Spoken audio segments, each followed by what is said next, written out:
Tonight, the first topic we explore is the Hagia Sophia, a structure whose very walls echo the rise and fall of three empires. From a Christian basilica to an imperial mosque to a secular museum and back again, this iconic building has survived earthquakes, crusades, and political revolutions. Before we dive in, as always, take a second to like the video and subscribe to the channel, but only if you enjoy our content. Let us know where you're watching from and what time it is for you. Sometimes our stories are a bit too fascinating, and we promise, we're working on some boring ones too. It's time now to dim the lights, turn on a fan for some soft noise, and let's uncover what we have for tonight. Together. It began in the heart of a burning city. In the year 532 AD, Constantinople, capital of the Byzantine Empire, was in chaos. Riots, known as the Nika Revolt, had turned the streets into battlefields. Fires consumed homes, palaces, even churches. Among the ruins stood the remains of an earlier basilica, what was once the Church of Holy Wisdom. But for Emperor Justinian I, the destruction was an opportunity. Where others saw ashes, he saw a blank canvas. He would not simply rebuild a church. He would commission the most magnificent sacred structure the world had ever known. Not as a gesture of grief, but as a declaration of power, of divine favour, of empire. A church that would make even Solomon's temple seem modest by comparison. And so he turned to two men, Anthemius of Tralles and Isidore of Miletus. Not architects in the modern sense, but a mathematician and a physicist. Innovators, visionaries. Together, they imagined a space unlike anything built before. A massive central dome, seemingly suspended in air, bathed in natural light, resting on a ring of windows that would make the heavens feel closer. Construction began immediately. Marble came from distant quarries in Egypt and Anatolia. Columns were repurposed from ancient temples. Gold, silver, and precious stones were brought in, not just for beauty, but to impress, to humble, to overwhelm. In just 5 years, a miracle of speed for such ambition, the Hagia Sophia was completed. On the day of its dedication, Justinian entered with solemn pride. As he walked beneath the vast dome, bathed in a golden glow, he whispered words that have echoed through time. Solomon, I have surpassed you. The Hagia Sophia was more than a church. It was a symbol, a crown atop an empire, a fusion of the divine and the imperial, of theology and authority. For the people of Constantinople, it wasn't just a place of worship, it was a wonder, a promise, a reassurance that their city, their empire, was truly chosen. But time would test that promise, because while stone may be strong, history is relentless. Now that it stood, the Hagia Sophia began to breathe. Byzantines didn't merely visit this place, they entered with awe. As you stepped across its marble threshold, the noise of the outside world faded. Inside, the air was cool, thick with incense, and filled with echoes. Echoes of chants in Greek, the shuffle of feet, the soft weeping of pilgrims overwhelmed by what they saw. The dome, nearly 100 feet wide and seemingly weightless, hovered overhead like the sky itself had been brought inside. 40 windows at its base flooded the space with golden light, giving the illusion that the dome floated on air. Light wasn't just decoration, it was theology. To the Byzantines, light was divine. And here, it moved like liquid. Everything was deliberate. The marble walls shimmered with veined patterns, greens from Thessaly, purples from Egypt, pinks from Phrygia. The floors were geometric mosaics. The columns, many taken from ancient temples, gave a sense of time folding in on itself. The space felt eternal. It was as if heaven had touched earth. But Hagia Sophia wasn't just a marvel of architecture. It was the epicenter of imperial ceremony. Emperors were crowned here. Patriarchs gave sermons that were both spiritual and political. When a Byzantine ruler stood beneath the dome, he wasn't just a man. He was chosen. God's vessel on earth. On feast days, the church came alive. Candles flickered in every corner. Choirs sang with a haunting purity, their voices swirling up into the dome and dissolving in the light. The sacred icons glowed in the candlelight: Christ Pantocrator, the Theotokos, the saints and angels. Not just paintings, but portals to another realm. To stand in the Hagia Sophia was to feel small, yes, but also held. Cradled by something larger than empire, larger than history, something sacred. And for nearly 700 years, this sacred space defined the soul of the Byzantine world. It survived political turmoil, doctrinal disputes, even earthquakes. But while the church endured, the world around it began to shift. And one day those shifts would reach its doors, not in whispers, but with steel and fire. The year was 1204. The empire that once crowned emperors beneath the Hagia Sophia's dome had grown weary, weakened by intrigue, rivalries, and debt.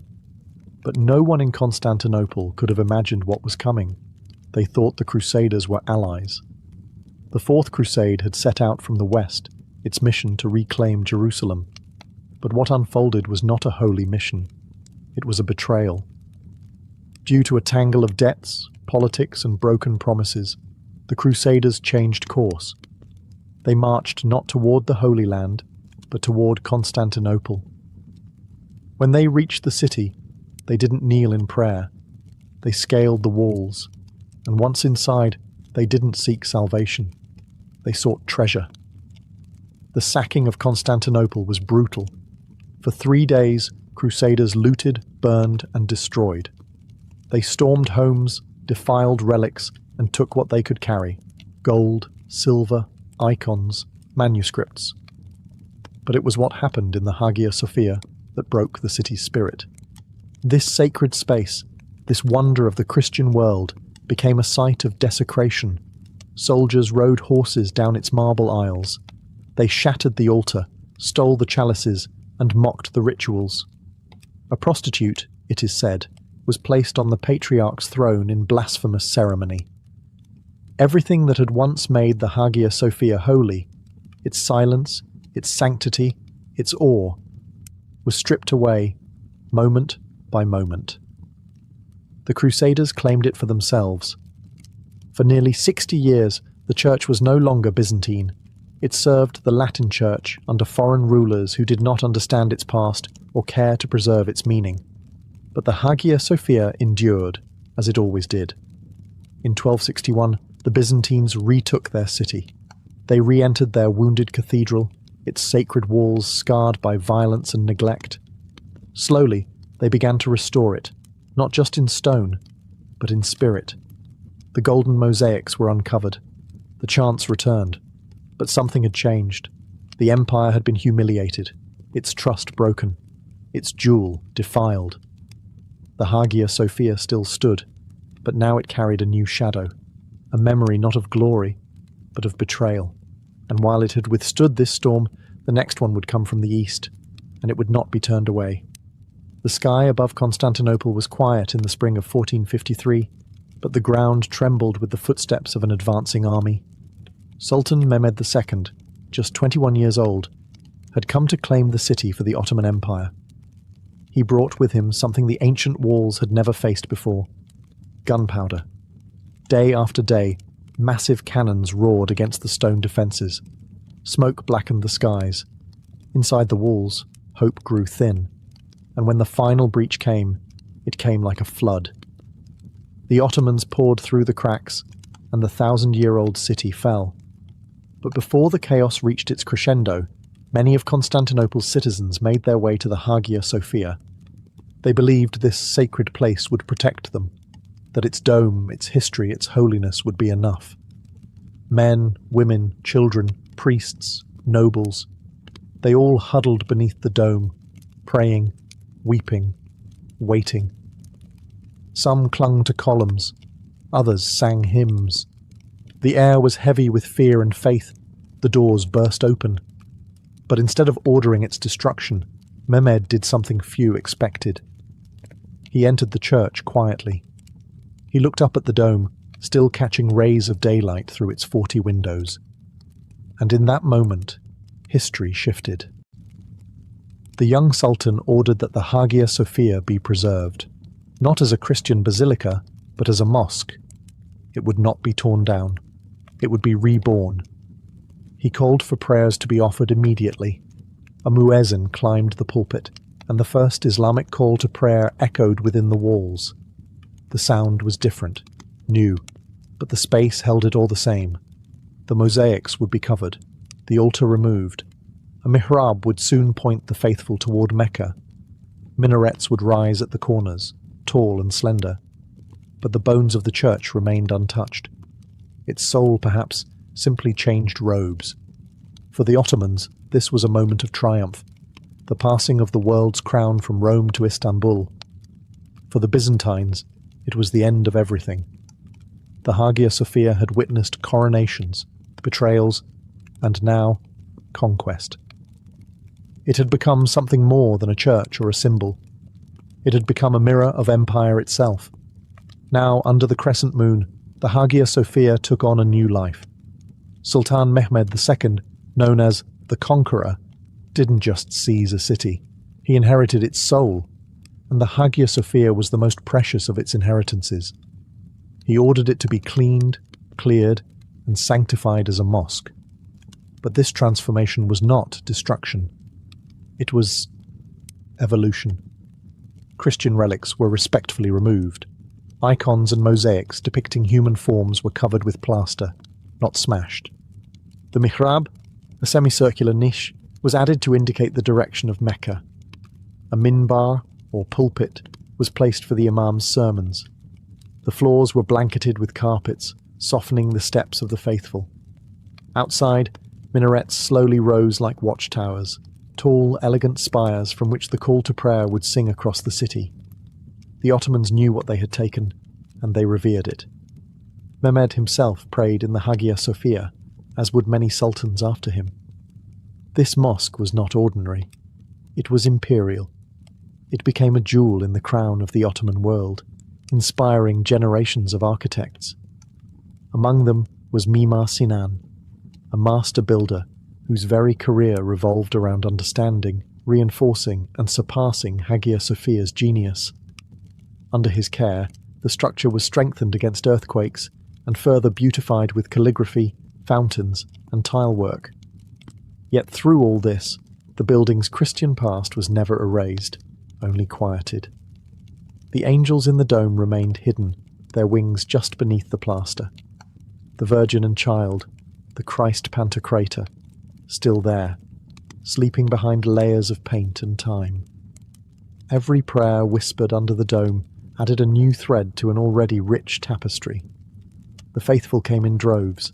Scholars studied in its shadow. The empire's greatest religious festivals took place within its walls.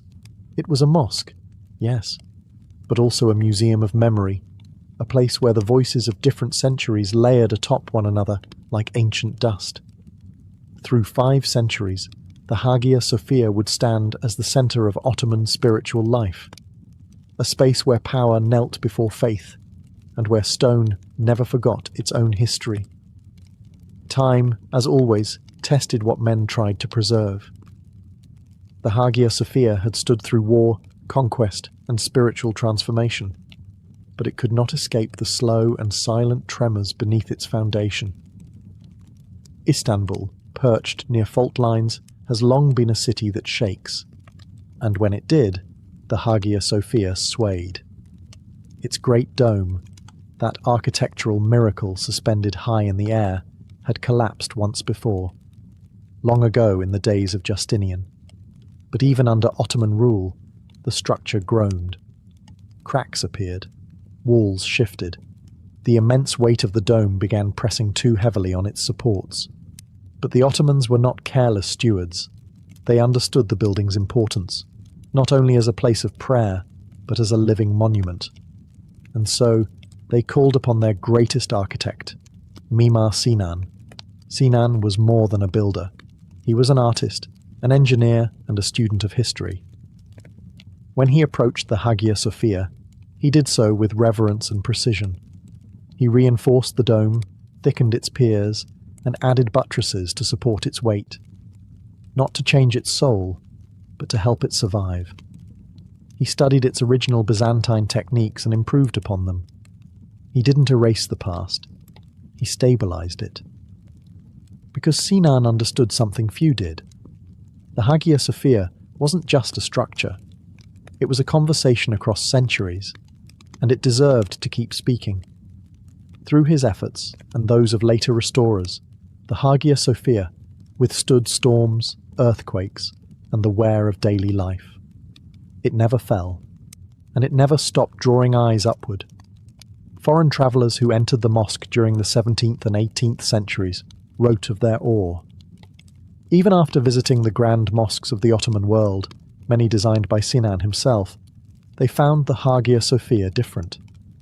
Quieter, older, wiser. It had seen so much, carried so many prayers, watched as empires changed names, languages, gods, and still, it stood. Cracks may have crept across its dome, the colours may have faded, but the light still filtered down through those 40 windows, just as it had for over 1,000 years. The building remained silent, but never asleep. By the dawn of the 20th century, the world around the Hagia Sophia had changed again. The Ottoman Empire, once vast and powerful, was fading into history. A new nation was rising from its ashes, the Republic of Turkey, and with it came new ideas, new values, and a bold vision for the future. Mustafa Kemal Ataturk, the founder of this republic, looked at the Hagia Sophia not just as a place of worship, but as a symbol caught between worlds. To him, it represented both the weight of the past and the potential for a new identity. In 1935, he made a radical decision, one that would echo across continents. The Hagia Sophia would become a museum, not a church, not a mosque, but a neutral space, a place where the layers of history could coexist, visible and undisturbed. For the first time in nearly 1,400 years, it would belong to no one faith, but to all of humanity. Restorers began to peel away the layers of plaster that had long hidden the Christian mosaics. Bit by bit, forgotten faces emerged. The Virgin Mary, Christ Pantocrator, the archangels, their expressions soft, almost dreamlike. They had waited patiently in the dark for centuries. And yet, the Islamic elements remained too. The great medallions with the names of Allah, the Prophet Muhammad, and the early caliphs still hung high on the walls. The Arabic calligraphy, elegant and flowing, shared space with the golden halos of saints. For visitors, it was unlike anything else in the world. You could stand beneath the dome and see both a cross and a crescent. You could feel the passage of empires in every stone. It was no longer just a sacred space. It had become a mirror, reflecting the complexity of belief, power, and memory. Tourists arrived from around the world. Scholars wrote books. Artists found inspiration in its symmetry and its scars. And through it all, the Hagia Sophia stood still, not frozen, but calm, watching, remembering. In silence, it told its story, not one of division, but of layers, not of ownership, but of continuity. And for a time, that silence was enough. Silence, though peaceful, never lasts forever. In July of 2020, after decades as a museum, the Hagia Sophia once again stood at the heart of a global conversation. Turkey's highest court ruled that its 1935 conversion into a museum had been unlawful. Within hours, the government announced that the Hagia Sophia would return to its role as a mosque. It was not the first time this space had changed, but the world, now more connected than ever, felt the shift deeply. Some saw it as a revival, a return to tradition, to faith, to history. Others feared it was a retreat from secular ideals, a step backward in a fragile balance between past and present. But the Hagia Sophia, as always, stood quietly at the center, untouched by noise, carrying the weight of both celebration and sorrow. The changes were made with reverence. Large carpets were laid to cover the marble floors during prayer. The mosaics depicting Christian figures were gently veiled during services, using soft, non-damaging methods. No chisels, no paint, just cloth, light, and respect. And when prayers echoed once more beneath the dome, they blended with 1,000 years of memory. The call to prayer rang out from minarets that had watched over the city since the 15th century. Inside, the space filled with breath, with whispers, with devotion. But it did not close its doors. Visitors still came, from every country, every background. They marveled at the dome, the mosaics, the calligraphy, the sense of awe that seemed to cling to the air. Whether one came to worship, to admire, or simply to listen, the building welcomed them. Because Hagia Sophia had become more than a place of religion. It had become a symbol of endurance, a structure that had never crumbled, not under siege, not under politics, not under the shifting tides of belief. Its strength was not just architectural, it was spiritual, a resilience not of stone, but of meaning. In that moment, it was not just a mosque, not just a museum, and not just a church. It was all of them, and none of them, at once. As night falls over Istanbul, and the lights of the city flicker on like stars reborn, the Hagia Sophia still stands, unmoved, unshaken, unbroken. It has seen emperors crowned and dynasties fall. It has echoed with the songs of choirs, the chants of imams, the gasps of tourists, and the hushed awe of wandering souls. It has held silence when words would not do. It has been sacred to the many, and yet belonged to no one entirely. That is what makes it extraordinary. For over 1,500 years it has stood at the crossroads of civilizations. Greek, Roman, Byzantine, Ottoman, Turkish, Christian and Muslim, East and West. And in every era, it was never just a building. It was a mirror, reflecting the hopes, fears, victories and scars of each generation that touched it. Step beneath its dome, and you step into history's bloodstream. You'll feel it in the cool marble under your feet, in the light that spills from high windows like liquid gold, in the quiet breath of space so vast it humbles the heart. You'll feel it in the tension between what is seen and what is hidden. The mosaics asleep behind curtains, the calligraphy still watching from the walls. The Hagia Sophia doesn't speak with words. It speaks with time. It teaches that identity is layered, not fixed. That beauty can be born from both reverence and ruin. That the sacred does not belong to one people or language. It belongs to those who choose to see it. And perhaps that is why it still matters. Because in a world that moves too fast, that forgets too easily, there is comfort in knowing that some things still stand. That the same dome which once looked down on Justinian, Mehmed, Ataturk, and millions of anonymous souls still looks down tonight, unchanged, watching, remembering. It is not just old, it is alive. So, as you drift into sleep tonight, imagine standing beneath that dome. No noise, just breath, just light. The Hagia Sophia doesn't ask to be understood, only witnessed, and perhaps, quietly, loved. Charles Darwin was born on February 12, 1809, in Shrewsbury, England, into a family of wealth, intellect and expectation. His father was a respected doctor. His grandfather, Erasmus Darwin, had already toyed with early ideas of evolution. Ideas, however, that Charles would not yet understand. As a boy, Charles wasn't exceptional by academic standards. In fact, he struggled with traditional schooling. But outside the classroom, among beetles, birds and bubbling brooks, his curiosity thrived. He collected shells, dissected insects, wondered about fossils. Nature fascinated him far more than Latin grammar ever could. When he was 16, his father sent him to study medicine at the University of Edinburgh, hoping his son would follow in his footsteps. But Charles was uneasy with surgery and bored by lectures. He found more joy attending natural history lectures and joining local scientific societies. Seeing his son's disinterest in medicine, his father then sent him to Cambridge to study for the clergy, a respectable path for a young gentleman. Ironically, it was at Cambridge that Charles deepened his love of science.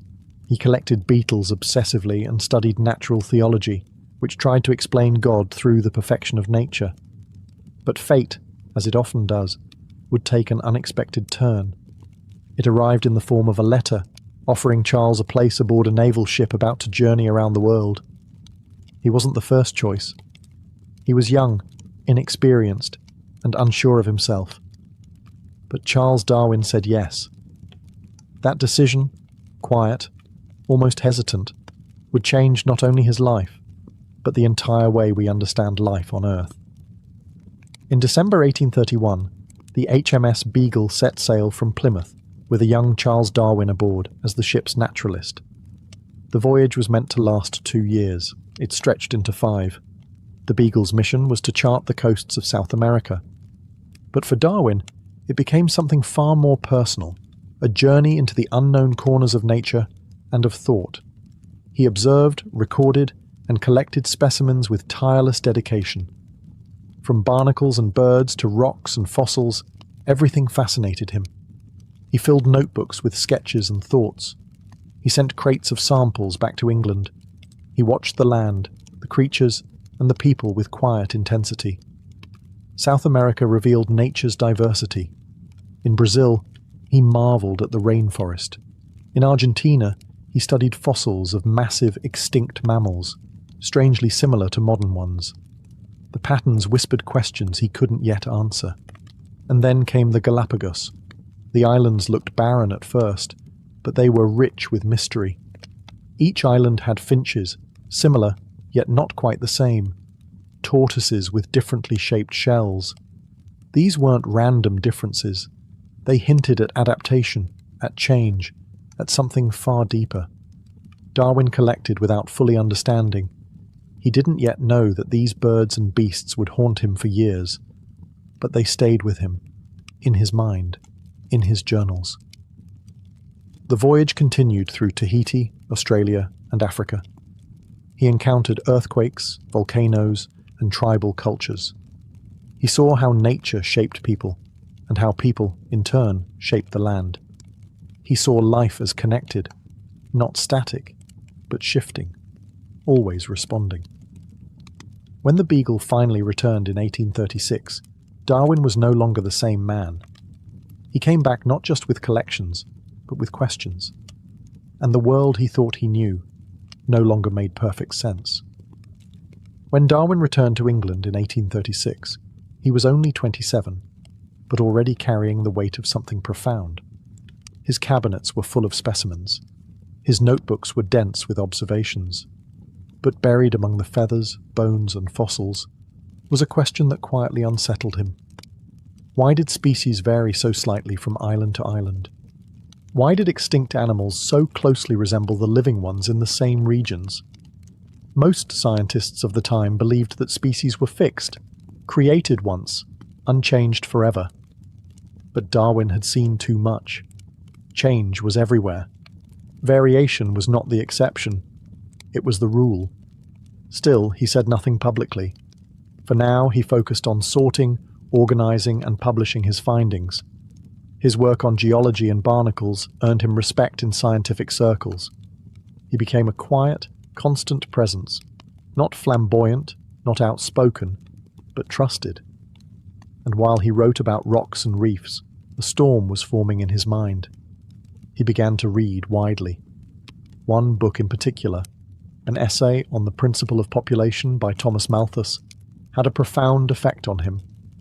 Malthus argued that populations grow faster than resources, leading to competition.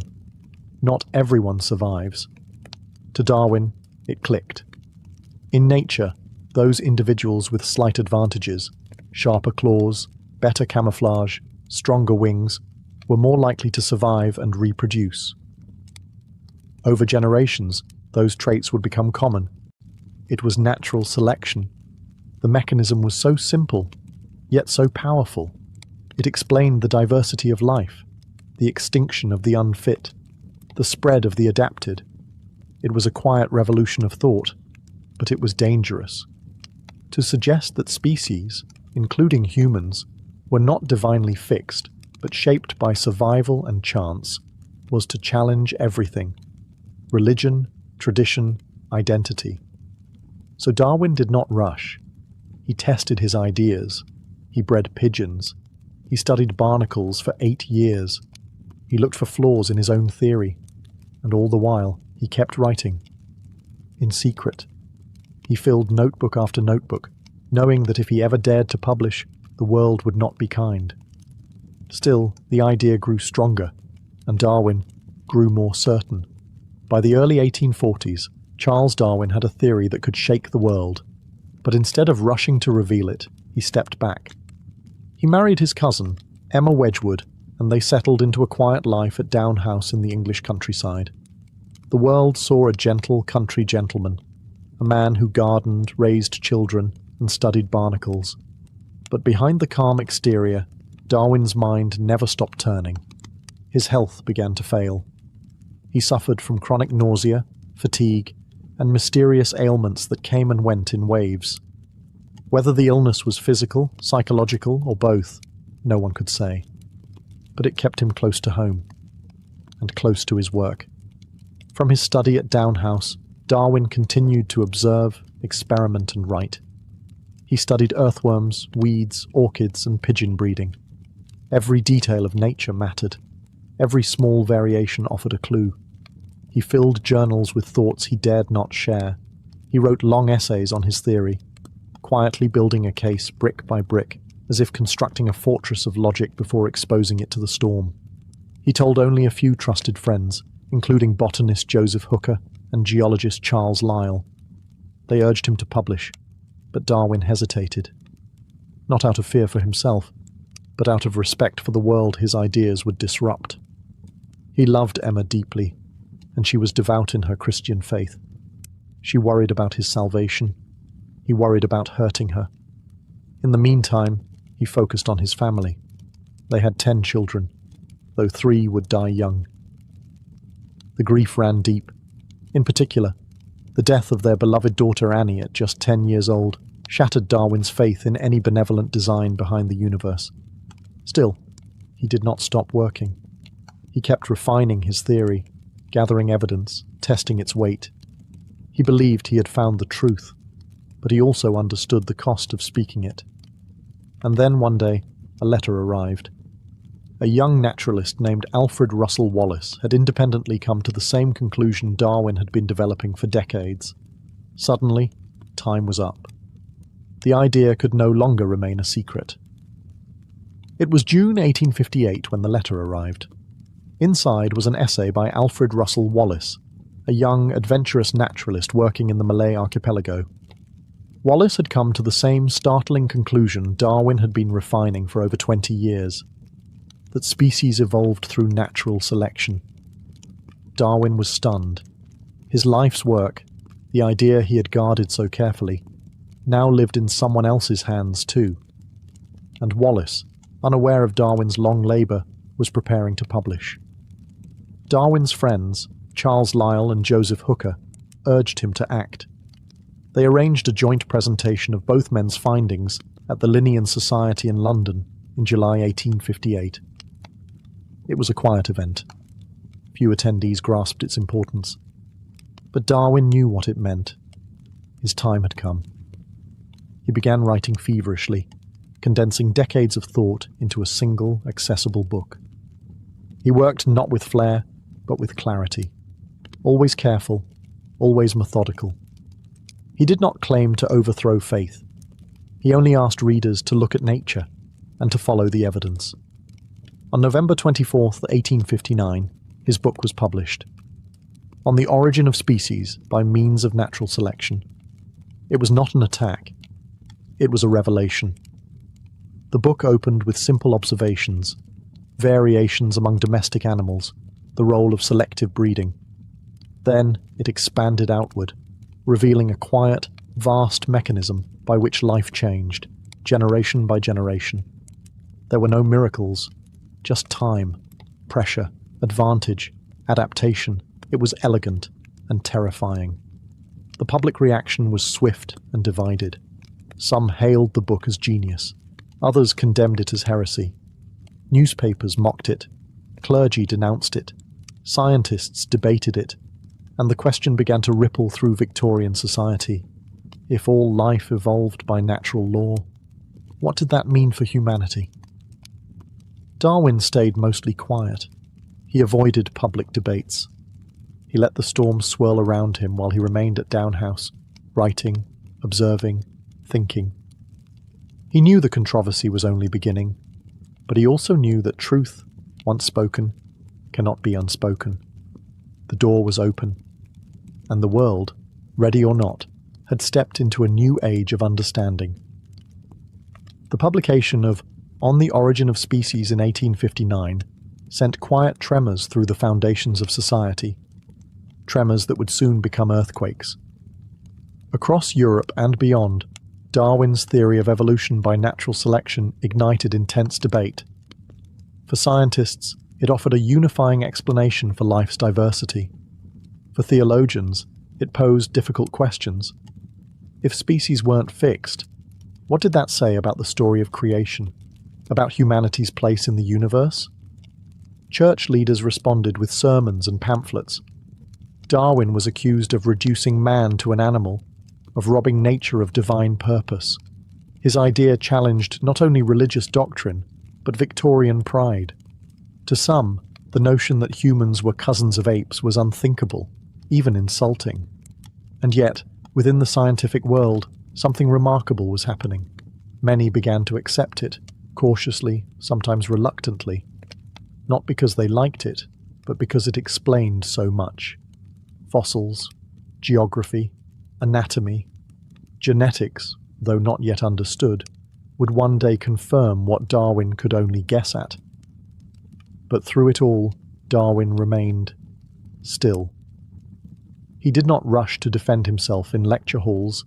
He left the fiery debates to others, like Thomas Huxley, who earned the nickname Darwin's Bulldog for his fierce defense of evolution. Darwin's health, still fragile, kept him at home. But even in the quiet of Downhouse, he continued to work. He wrote book after book, expanding and deepening his ideas about orchids, barnacles, worms, and the expression of emotion in humans and animals. He explored how life wasn't just shaped by competition, but also by cooperation, by beauty, by behavior. He never claimed his theory answered every question. He was careful to admit what he did not know. And in private, he wrestled with what he had unleashed. He worried about its implications. He knew it would disturb many, including his beloved wife, Emma. But he also believed that truth mattered. Not truth shouted, not truth weaponized, but truth observed, measured, tested. Darwin didn't change the world with anger or revolution. He did it with quiet thought, patient work, and the courage to follow where the evidence led. By the 1860s, Charles Darwin had become one of the most recognized and controversial figures in science. But even as debates raged in pulpits and newspapers, Darwin remained steady. He was not a provocateur. He did not seek to tear down faith or provoke conflict. He simply continued to observe life, slowly, carefully, and to write. Each of his books revealed a new piece of nature's puzzle. In the variation of animals and plants under domestication, he explored heredity, years before genes were understood. In The Descent of Man, he addressed what many had feared to ask, applying his theory not just to birds and worms, but to humans themselves. There, he stated clearly, we are not separate from the natural world. We are part of it, formed by the same slow pressures, shaped by the same forces. But he also reminded readers that evolution didn't degrade humanity. It connected us, to animals, to each other, to the earth. For some, this was inspiring. For others, deeply unsettling. Still, Darwin's voice remained calm, always focused on evidence, never on outrage. By now, his health confined him mostly to Down House. He took long, slow walks on a gravel path he called the Sand Walk, where he thought through ideas as he watched trees shift in the wind. He observed earthworms in his garden and how they enriched the soil. Even the smallest creatures, he realized, helped shape the world. Visitors came from around the world to speak with him. Many expected a firebrand. Instead, they met a quiet man with kind eyes, always curious, always humble. He corresponded constantly, hundreds of letters, full of questions, encouragement, and thoughtful replies. He listened as much as he explained. In these final decades of his life, the world had begun to shift. Young scientists embraced his ideas. Teachers introduced them in universities. Evolution was no longer a whisper. It had become a serious, studied science. Darwin did not live to see all the pieces fall into place. He did not know about DNA, genetics, or the fossil discoveries yet to come. But he could sense the direction. The tide had turned, and the seeds he had planted were beginning to take root across continents, classrooms, and minds. In his final years, Charles Darwin remained the same man he had always been, steady, curious, humble. He never stopped studying, never stopped thinking, and never stopped asking questions. He would rise each day at Down House, drink his tea, and walk the Sandwalk path, his thinking path, often several times a day. He found comfort in rhythm, in solitude, and in nature's quiet language. The world outside may have debated and dissected his ideas, but within those garden walls, Darwin simply worked. He began to write about the humblest of creatures, earthworms. Many found it odd. The great scientist now focused on worms. But to Darwin, there was no small in nature. In his book, The Formation of Vegetable Mold Through the Action of Worms, he revealed how these unseen workers quietly reshaped the earth, millimetre by millimetre. It was, in many ways, a reflection of his own method. Quiet, slow, persistent. His relationship with Emma remained deep and warm. They had weathered illness, grief, and the tension between belief and doubt. Though they differed in spiritual views, they shared love, respect, and a home filled with books, letters, and laughter from children and grandchildren. Darwin rarely spoke publicly, but his writings travelled further than he ever had, across Europe, into the Americas, and beyond. His face appeared in caricatures and journals. School children began to learn his name. His books were translated, his ideas debated in distant languages. And yet, he never saw himself as a hero or a rebel. He wrote plainly, never seeking grandeur. Even as his theories became the backbone of modern biology, Darwin often described himself as a slow thinker, someone who needed time, repetition, and careful thought. In April 1882, after years of fragile health, Charles Darwin quietly passed away at the age of 73. He was buried not in some remote grave, but in Westminster Abbey, near Isaac Newton, among Britain's most honoured minds. It was a rare tribute for a man once feared to have challenged the sacred. But history understood what many in his own time did not. He had not tried to destroy belief. He had tried to understand life. And he had succeeded, more than he ever imagined. Today, more than a century after his death, Charles Darwin's legacy lives not only in museums or textbooks, but in the very fabric of how we understand the world. We see his fingerprints in every biology classroom, every DNA sequence, every fossil dig, every conservation effort. Evolution is no longer a theory on the margins. It is the cornerstone of modern science. It shapes how we study disease, genetics, ecosystems, and even our place in the universe. And yet, Darwin's true legacy isn't just a scientific theory. It's a way of thinking, a method, a quiet courage to observe deeply, to question inherited truths, to gather evidence with care, and to sit with uncomfortable ideas until clarity forms. Darwin never claimed to know everything. In fact, He spent most of his life focused on what he didn't know. He taught us that doubt is not weakness, it is the starting point of discovery, that nature isn't static, it's in motion, changing, adapting, evolving. He also showed us that great change often begins in silence, that revolutionary ideas can come from gardens and journals, not just podiums and crowds, that you don't need to shout to shift the world. From the Galapagos finches to the humble earthworm, from On the Origin of Species to 1,000 quiet walks beneath English trees, Charles Darwin wove together a picture of life that still astonishes, still challenges, still invites wonder. He gave us a story not of chaos, but of connection. A story where every leaf, every feather, every fossil is a piece of something larger, a long, unbroken chain stretching across time. And in that chain, we too have a place. Not above nature, not outside it, but part of it, shaped by it, dependent on it, and capable, like Darwin, of understanding it. So tonight, as you close your eyes, let your thoughts drift not to noise or conflict, but to a man who once stared at a beetle with childlike curiosity. And from that spark, helped illuminate the story of all living things. A quiet man with revolutionary thoughts, who changed how we see life itself. All. Far from the cities of men, high on the southern slope of Mount Parnassus, there lies a place where stone meets sky, and silence feels sacred.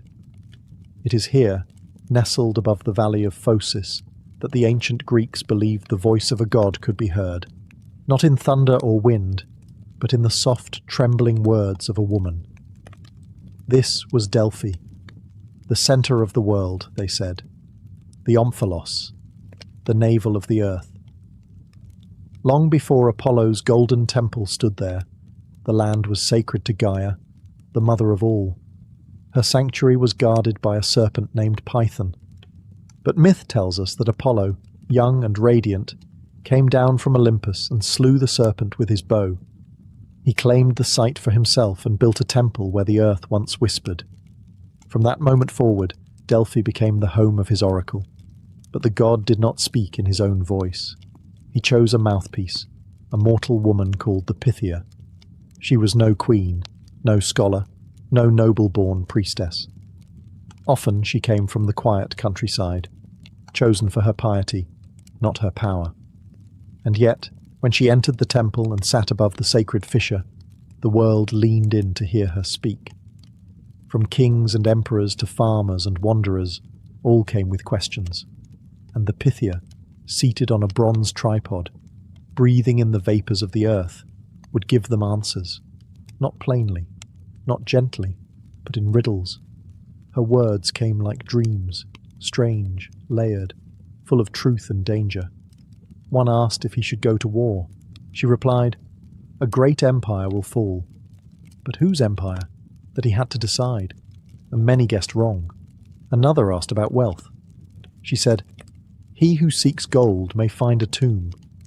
Were her words prophecy, or clever poetry? Were they divine insights, or the genius of ambiguity? That mystery is part of her power. What cannot be explained is often most revered. And at Delphi, for over 1,000 years, one woman after another took the seat of the oracle, and the world listened, breath held, as the god spoke through human voice. To become the oracle of Delphi was not a path of ambition. It was a calling, quiet, sacred, and irreversible. The woman chosen as the Pythia was not draped in gold or worshipped as a goddess. She was respected, certainly, but her power was not her own. She was a vessel, a bridge between the human and the divine, and before she ever spoke a single word of prophecy, she underwent rituals that stripped away ego and identity. In the earliest days, the Pythia was a young virgin, thought to be pure in the eyes of the gods, closer to spiritual truth. But one tale tells of a Thessalian man who came seeking a prophecy, and upon seeing the young oracle, abducted her. It was a warning, a fracture in the veil between mortal and divine.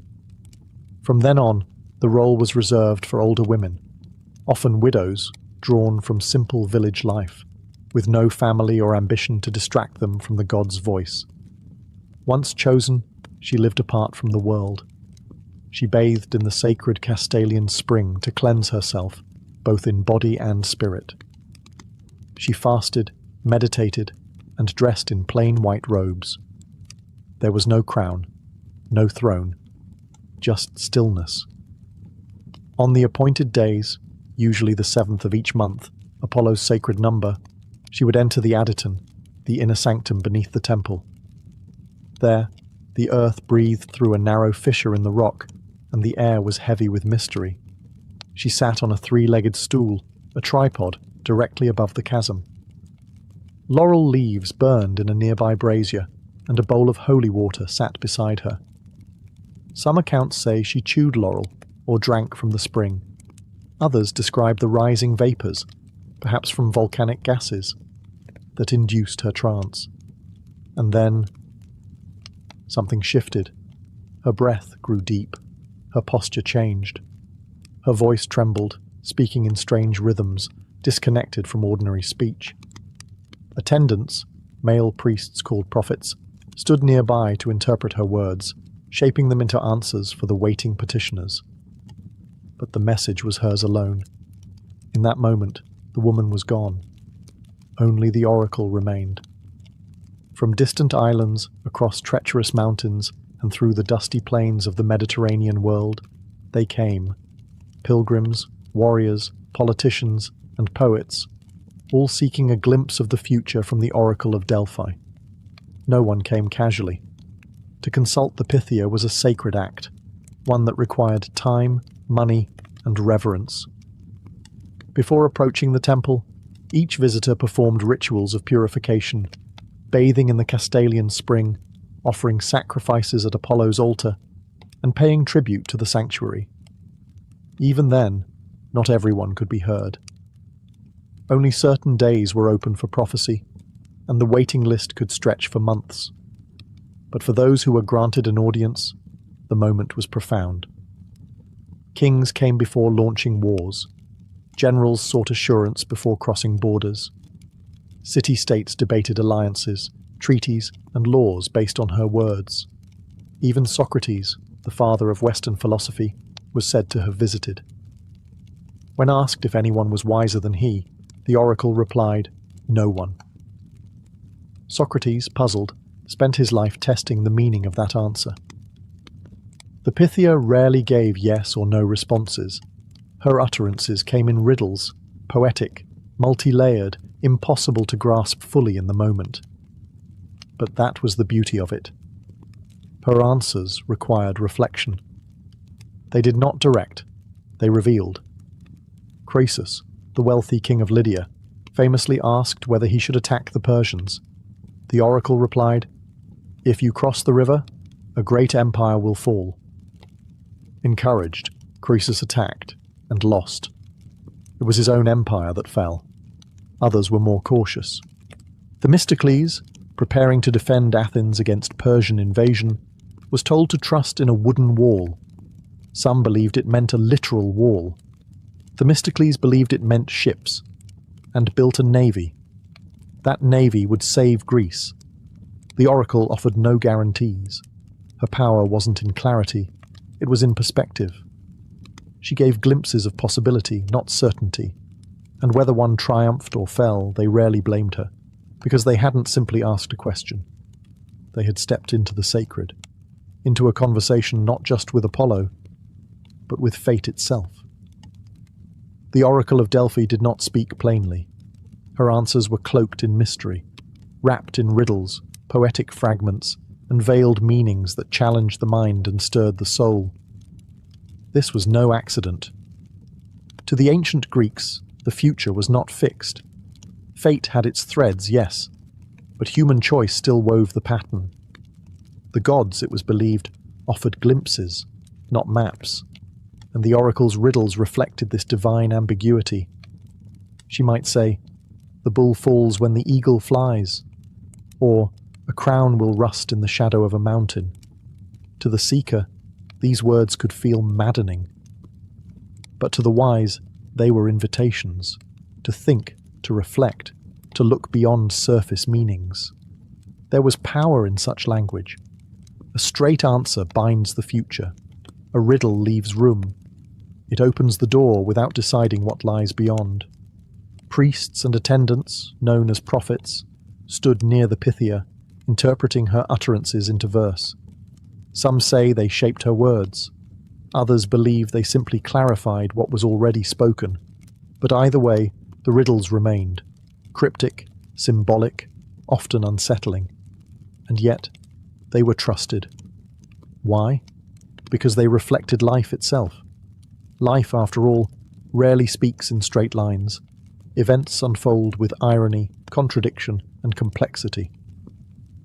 The oracle mirrored this truth, not through divine command, but through mirrored insight. Sometimes the riddle was the answer, and sometimes it revealed more about the questioner than the question. There were those who left Delphi confused, even angry, but more often visitors left in awe, not because they understood, but because they had been seen. The oracle, in her trance, spoke something raw, something ancient, and even when her words were misunderstood, they stayed with people, haunting them, guiding them, changing them. For over 1,000 years, her riddles echoed across Greece and beyond. They shaped empires, launched journeys, and gave voice to the invisible forces of destiny. And still today, long after her temple crumbled, her way of speaking remains. Mysterious, elusive, reflective, not telling us what to do, but reminding us to ask why we want to do it at all. For centuries, the power of the Oracle of Delphi was accepted without question. But beneath the temple, both literally and metaphorically, there were secrets, ones that modern minds have tried to unravel. What truly happened in that inner chamber? What caused the Pythia's trance? Was it purely spiritual, or was there something else? Something physical, chemical, even geological? Ancient sources mention vapors, sweet-smelling gases rising from a chasm beneath the temple. The Pythia was said to inhale them before entering her altered state. For a long time, scholars dismissed this as myth.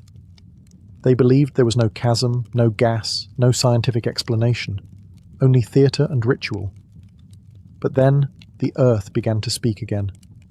In the 1990s, geologists studying the ruins discovered that the temple sat at the intersection of two fault lines.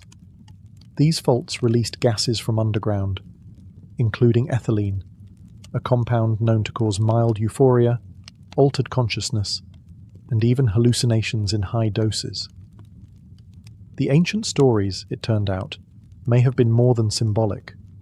The sanctuary's natural setting, the gentle tremble of the earth, the scent of strange gases, the echoing silence of the chamber, likely contributed to the Pythia's trance. She wasn't pretending. She was entering a real, altered state, shaped by both the spirit and the earth itself.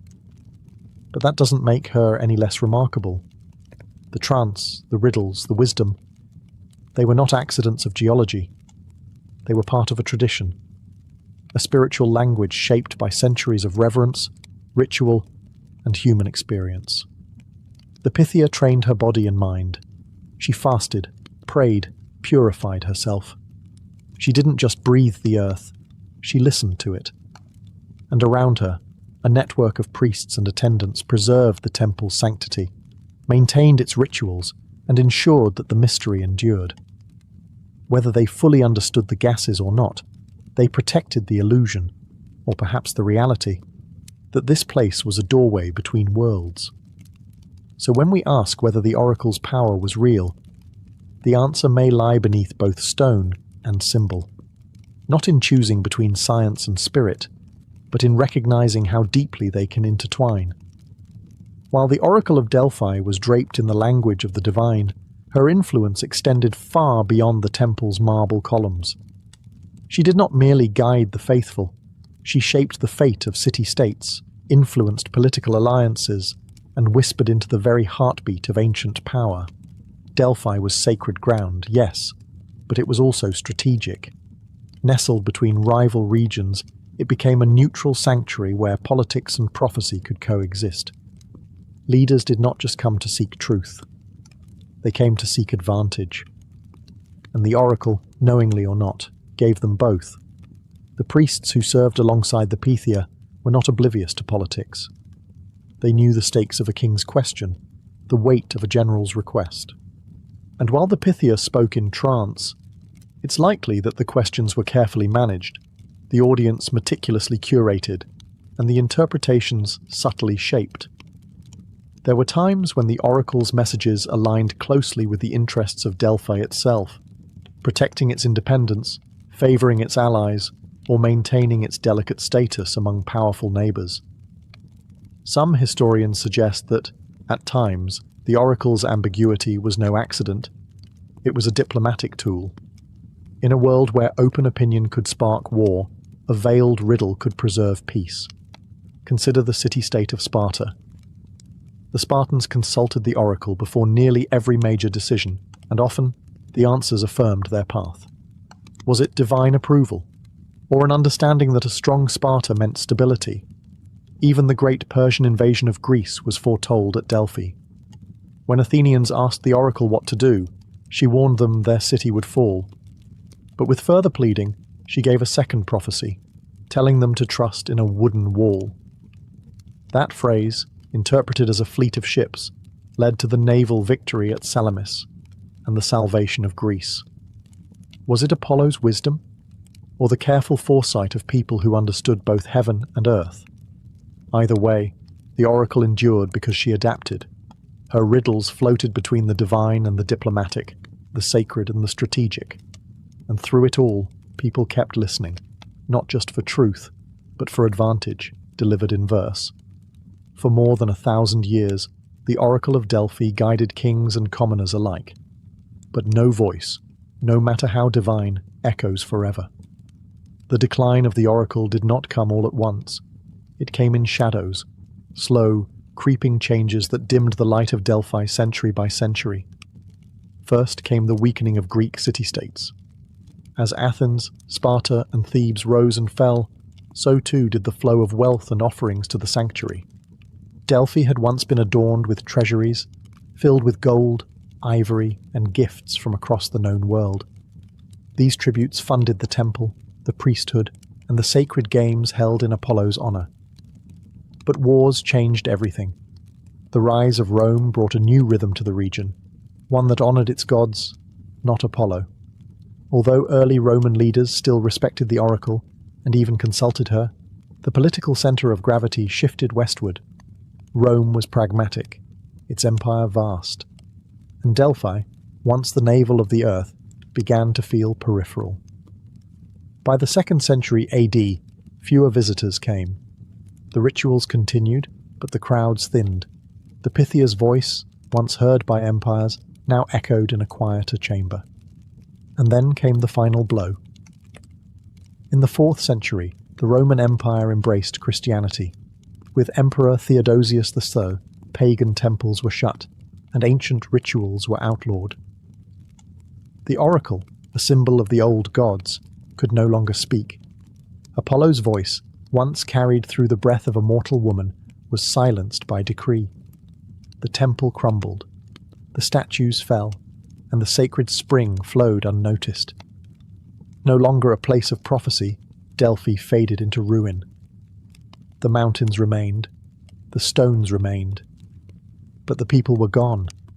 What had once been the meeting point of gods and mortals became a quiet memory, one covered in earth and forgotten by time. But not entirely, because memory lives in stories, and the oracle's riddles, the myths of her visions, the awe she inspired, those things endured, passed from scroll to whisper, from scholar to poet. And though her temple fell to silence, the question of what she truly was still lingers, unanswered. Though the oracle's voice fell silent, her influence never vanished. Long after her temple crumbled, the idea of the Pythia, the woman who spoke for the gods, lingered in the imagination of poets, philosophers, and seekers of truth. Her riddles may have faded from the stone walls of Delphi, but they found new homes in books, in classrooms, and in the minds of those still drawn to mystery. The ancients had believed she channeled Apollo, but to later generations, she became something more symbolic, a metaphor for human insight, for intuition, for the thin space between knowledge and wonder. In the Renaissance, when Europe rediscovered the texts of Greece and Rome, scholars once again read of the oracle's power. Artists painted her in golden robes, surrounded by fire and smoke. Thinkers admired her restraint, the way she did not claim to command the future, only to glimpse its shadow. And even in the age of science, when myth was replaced by method, the oracle remained relevant. Scientists and historians, curious about the true source of her trances, examined Delphi's geography, searched for gas emissions, and pieced together the rituals of the past. Their findings only deepened the story. It turned out the ancient descriptions weren't all fantasy. Delphi did sit upon a fault line. Sweet-smelling gases may have risen from underground. Her trances may have had a geological cause. But rather than disproving the mystery, this revelation made it feel more profound. The earth itself, perhaps, had spoken through her. In modern literature and psychology, too, the oracle became a symbol, not just of prediction, but of introspection. Carl Jung saw prophecy as a reflection of the unconscious mind. The Pythia, he believed, didn't reveal fate. She revealed the hidden self. And so, her legend endured. Not because she foretold the future, but because she helped people ask the right questions. Today, tourists walk among the stones of Delphi. The temple is gone, the spring still flows, and the mountain wind still hums softly through the ruins. Some say if you close your eyes, you can still hear her. Not words, perhaps, just a presence, a reminder that truth does not always shout. Sometimes it speaks in riddles. For all her fame, for all the lives she shaped, the question still lingers like mist over Mount Parnassus. Was the oracle of Delphi truly touched by the divine? Or was she part of a carefully crafted illusion, a kind of ancient theatre that used mystery, ritual, and psychology to create the appearance of prophecy? It's a question that has fascinated scholars for centuries. On one hand, there's the sacred setting, the temple perched on cliffs, the sounds of nature, the incense, the hush of the waiting crowd. Add to that the psychological weight of being in the presence of something revered across the ancient world, and even the most skeptical visitor might have felt a shiver of awe. And then there's the trance itself. Was it real? Hallucinogenic gases, as we've explored, may have altered the oracle's state of mind. But the rituals, the fasting, the isolation, the preparation, could have created their own kind of altered consciousness. When the mind expects the divine, it often finds it. But to dismiss the oracle as mere theatre would be to ignore something deeper. Her words changed lives, not because they were precise, but because they demanded thought. They forced kings to reflect, citizens to interpret, and philosophers to question. She didn't offer commands, she offered puzzles. And in solving those puzzles, people often found their own answers. Was that manipulation or wisdom? Perhaps the oracle's power lay not in knowing the future, but in helping others confront their own choices. She did not predict. She revealed, through language that reflected the world's complexity. Even now, we turn to figures who echo her voice, therapists, philosophers, poets, and thinkers who help us navigate uncertainty. We don't ask them for facts, we ask them for meaning. In that way, the oracle never truly vanished. She lives on, not in marble ruins, but in every moment we pause and listen to the quiet space between question and answer, between fear and understanding. And maybe that is the greatest mystery of all, not whether her prophecies were real, but why we still long to hear them. It begins with a quiet rhythm, the sound of sandals on stone, the soft clink of iron-shod wheels, the murmur of marching feet stretching into the horizon. This was the music of empire. The Roman roads were more than just a means of travel. They were arteries through which power, order, and civilization pulsed. Stretching across mountains, plains, deserts, and rivers, they connected the vastness of Rome's territories with a kind of confidence that defied nature. From the moment Rome outgrew its local hills and villages, it needed roads. Not dusty tracks, but real, enduring structures. With each new conquest came the need to move legions swiftly, to send messages across provinces, to allow goods and ideas to flow. So they built, relentlessly. By the height of the empire, Rome had laid down over 400,000 kilometers of roads, 80,000 of them paved. A staggering achievement, especially for an ancient world without modern machinery. These roads connected lands as far as Britannia to the west and Syria to the east. They laced through Gaul, snaked over the Alps, skirted the Nile, and cut through the forests of Germania. And it all began with a simple principle. A road must serve the state, but it served more than legions. Along these roads came traders with amphorae of olive oil, scholars bearing scrolls of Greek philosophy, and families moving in ox-drawn carts. Priests walked to distant temples. Slaves were marched toward new markets. Information travelled faster than ever before. A message from Rome could reach the edge of the empire in mere days.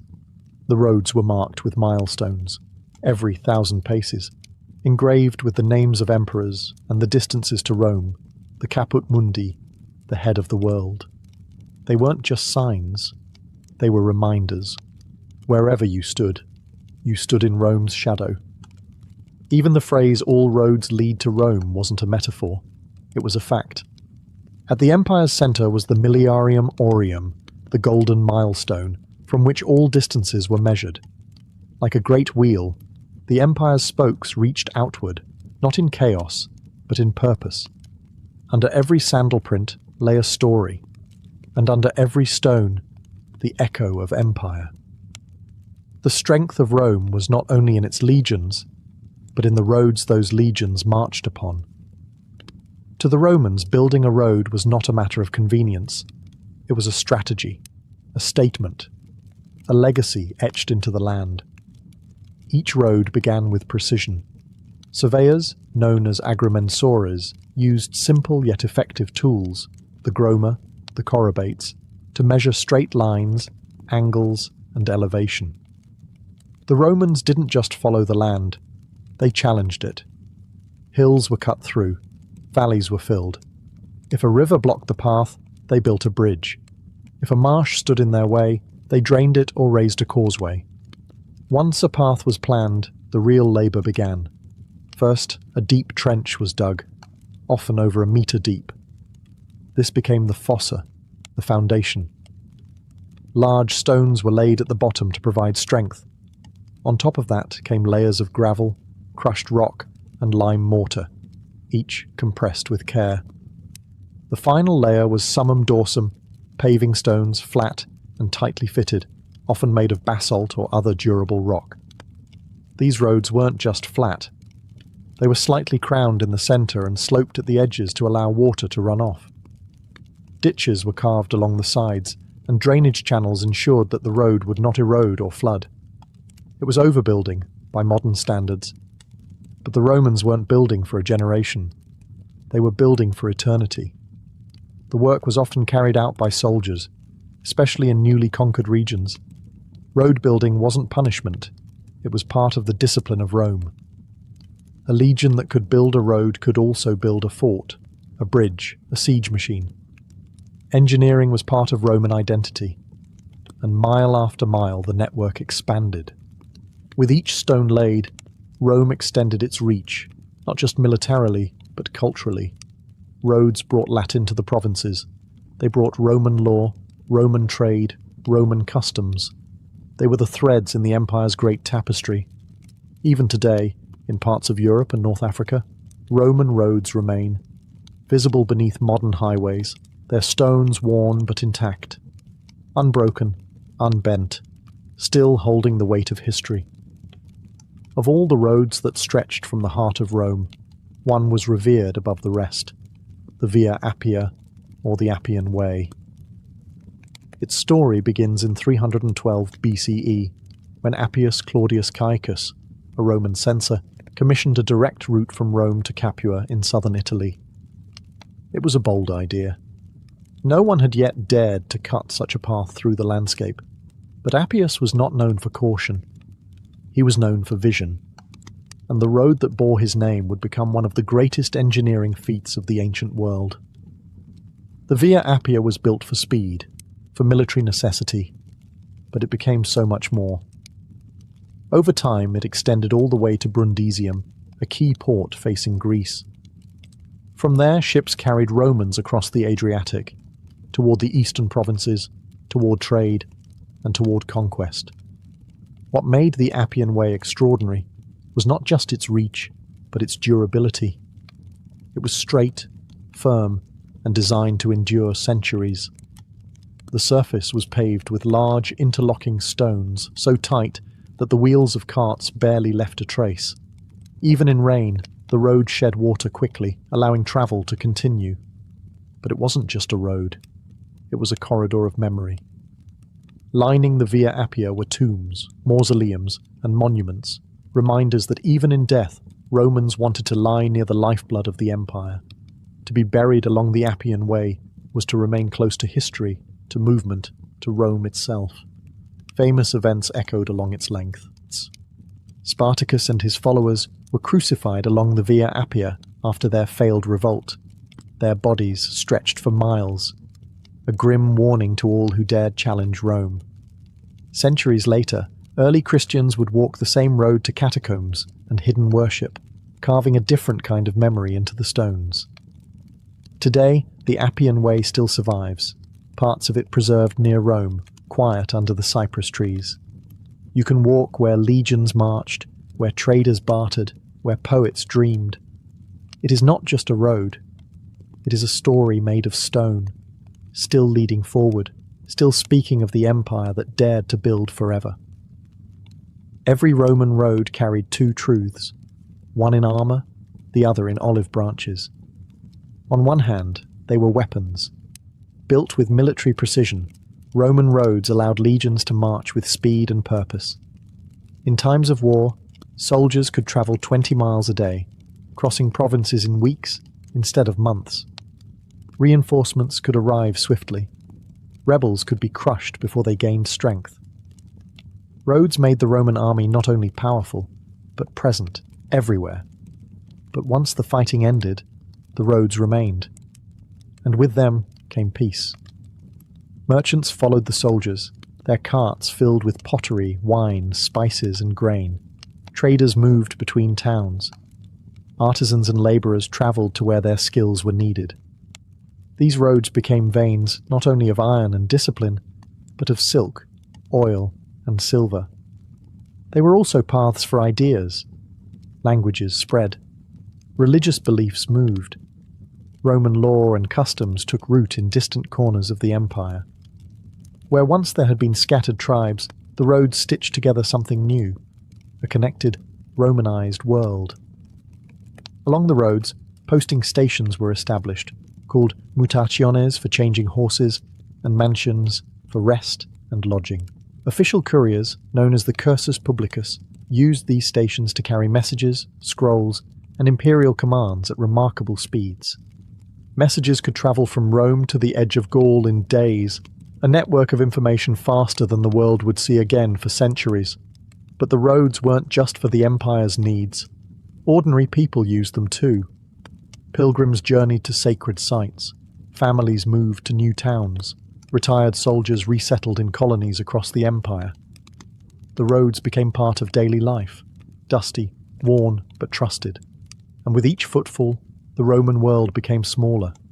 A man in Britannia could follow a road that would one day reach Jerusalem. A grain shipment from Egypt could be carted inland to Gaul. The roads ignored geography, culture, and language. They created something larger than tribe or town. They created belonging. War may have carved them, but peace. Peace is what filled them. As Rome expanded beyond Italy, the roads followed, or rather, led the way. Each newly conquered province needed more than governors and taxes. It needed connection, unity. Roads became the threads that wove the distant parts of the empire into a single, beating system. In Gaul, roads cut through forests and hills, linking tribes that had once warred with one another. In Britannia, the Romans laid stone across wetlands and moors, building straight through rugged land. In Hispania, roads climbed sun-drenched ridges, connecting mines, garrisons, and coastal cities. In North Africa, the roads hugged the edge of the desert, supplying outposts and fortresses that stood as sentinels against chaos. In the east, roads extended into Asia Minor, Syria, and down toward Judea and Egypt. Ancient lands older than Rome itself, now laced with Roman stone. Every province had its own voice, its own customs. But with roads came a shared rhythm, a Roman cadence. Taxes flowed more easily, troops moved quickly, and trade flourished. Olive oil from Hispania, glassware from Syria, papyrus from Egypt, wine from Gaul, all passed along the same arteries.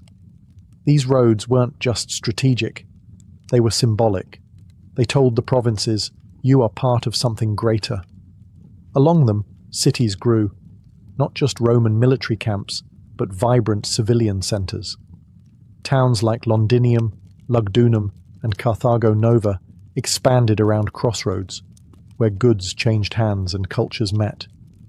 Forums were built, temples rose, Latin was spoken. And at the centre of it all stood Rome, not just as a capital, but as a gravitational force. Even rebellions had to reckon with the roads. They allowed Rome to crush resistance swiftly, but they also allowed ideas of freedom and resistance to spread. Roads were neutral. They served whomever had the power to use them. Over time, the provinces stopped feeling like distant lands. They became extensions of the empire's body, tied to Rome by stone, sweat, and intention. From the cold hills of Caledonia to the palm-lined streets of Alexandria, the roads whispered the same message. You are Rome now. And the land listened.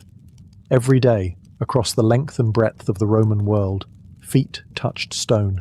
Sandals, hooves, wheels, and bare soles, all moving forward, guided by the logic of Roman roads. The roads were alive, not with ceremony, but with motion. At sunrise, soldiers might be seen on the march, moving with discipline and armour glinting in the light. Behind them, merchants guided mule-drawn carts filled with jars of wine, bolts of wool, and crates of olives. Elsewhere, scribes and imperial couriers sped past, riding fast horses between relay stations, their bags packed with sealed scrolls meant for distant governors. And among them walked pilgrims, some seeking the blessing of a god, others carrying small offerings to a temple hundreds of miles away. They were joined by entertainers, fortune-tellers, and vagabonds, all chasing opportunity in the shadow of empire. Not all who travelled the roads were free. Slaves were marched across provinces in silent columns, heading to ports or markets. Prisoners, chained and weary, walked alongside their conquerors. The roads did not judge. They simply bore the weight of every story. There were inns along the way, known as mansions or corponae, offering bread, wine, and a place to rest. Travellers gathered there, trading news, gossip, and sometimes lies. Maps were rare, so roads were remembered through stories, a bend here, a sacred grove there, a shrine where the road forks. The Roman world was multilingual, multicultural. On any given road, you might hear Latin, Greek, Punic, Gaulish, Egyptian, voices blending like the footsteps themselves. And the roads remembered them all. Even the rhythms of time followed the roads. Festivals, markets, and campaigns were scheduled around travel times. The empire ran on a calendar shaped by stone and distance. For many, the road was not just a way from place to place. It was life. It was movement. It was promise. A traveller might leave home and return years later, aged and wiser, carrying stories from lands they'd never imagined. And under it all, the stones stayed firm, silent observers to the hopes, fears, and footsteps of a world always in motion. Even the strongest roads must one day feel the weight of time. As the centuries passed, the unity of Rome began to unravel. The empire that had stretched from Britain to the sands of Arabia grew too vast, too fractured, too burdened by its own weight. And though the roads remained, the silence that began to fall across them told a different story. Trade slowed. Garrisons were abandoned. Frontier towns grew quiet. The once busy cursus publicus, Rome's official postal service, faltered as provinces broke away. Governors declared independence, and barbarians pressed at the borders. The roads, still solid beneath the dust, no longer heard the steady rhythm of legionnaires. Instead, they heard the disorganized shuffle of retreating soldiers, refugees, and raiders. Rome no longer sent reinforcements. It sent whispers, too little, too late. Invasions came from the north, the east, the sea. Vandals crossed the Alps. Goths marched across Italy. And in the east, new empires stirred. They used the Roman roads, yes, but not in the name of Rome. Without maintenance, the roads began to crack. Bridges collapsed, milestones crumbled, and sections were swallowed by forests and swamps. Some parts remained in use, especially near surviving cities. But the grand vision of a unified network, pulsing with imperial life, faded into memory. And yet, even in their decay, the roads endured.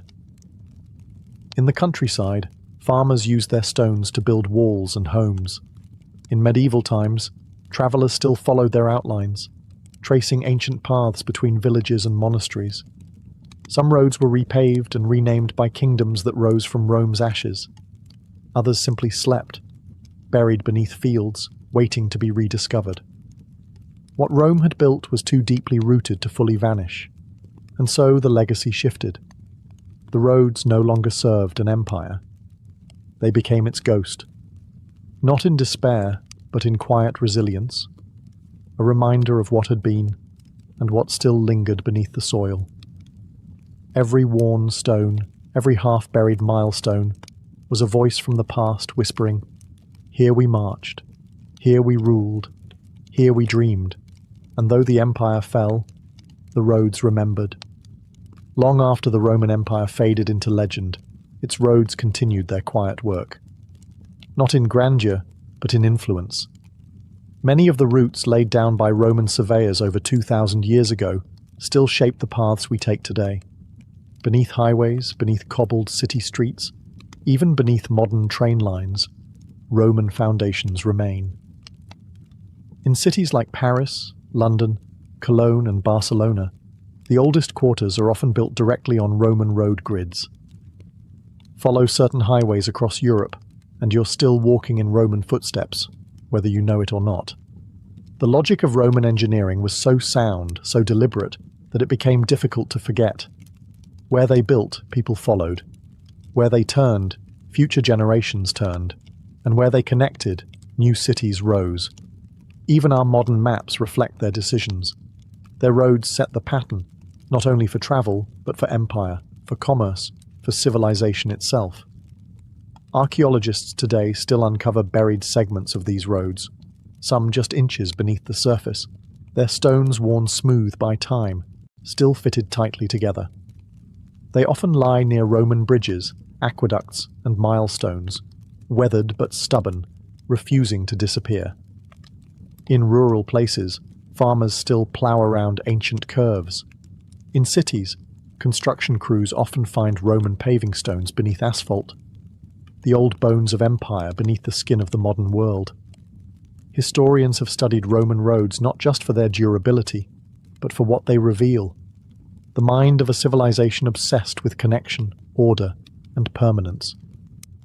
Roads weren't just for movement, they were for memory, and in that memory, Rome lives on.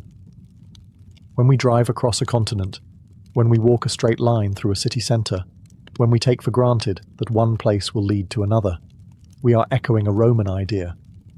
That roads are not only paths between places, they are promises of return, of reach, of the possibility that the world, however vast, can be understood, if we only follow the stone. The Roman roads were more than engineering triumphs. They were acts of faith. Faith in the permanence of empire, in the order of the world, and in the power of direction. And though Rome itself is long gone, its roads continue to shape how we think about movement, connection, and civilization. They remind us that what we build today can outlast us, not only in stone and mortar, but in influence. In every straight road through a countryside, in every milestone uncovered beneath a modern sidewalk, there echoes a mindset. Practical, purposeful, and profoundly human. Rome's roads did not simply move people. They moved ideas. Through them came law, language, religion, architecture. Christianity spread along these roads, as did imperial decrees, cultural customs, and even rebellion. The road was never neutral. It carried what the traveller brought, good and bad, light and shadow. And now they belong to no empire. They are scattered ruins, open paths, gentle reminders hidden in the folds of Europe and beyond. Tourists walk their length. Locals drive modern cars over ancient routes. Historians trace them with care. They are not forgotten. They are absorbed, still part of the living world. Even today, when we say all roads lead to Rome, we mean more than geography. We mean influence. We mean reach. We mean that the world, vast and chaotic as it may seem, is still bound together by paths someone dared to lay. And perhaps that's the truest lesson the Roman roads leave behind. That great civilizations are not remembered only for their conquests or their collapse, but for the things they quietly leave beneath our feet, the roads that endure, the stones that remain, the maps we still draw upon. In the hush of the countryside, where a stretch of ancient paving lies half buried in grass, you can still pause and hear it, the echo of sandals, the rattle of wheels, the hum of 1,000 forgotten voices headed somewhere, always forward. The Roman roads may no longer conquer the world, but they still connect it.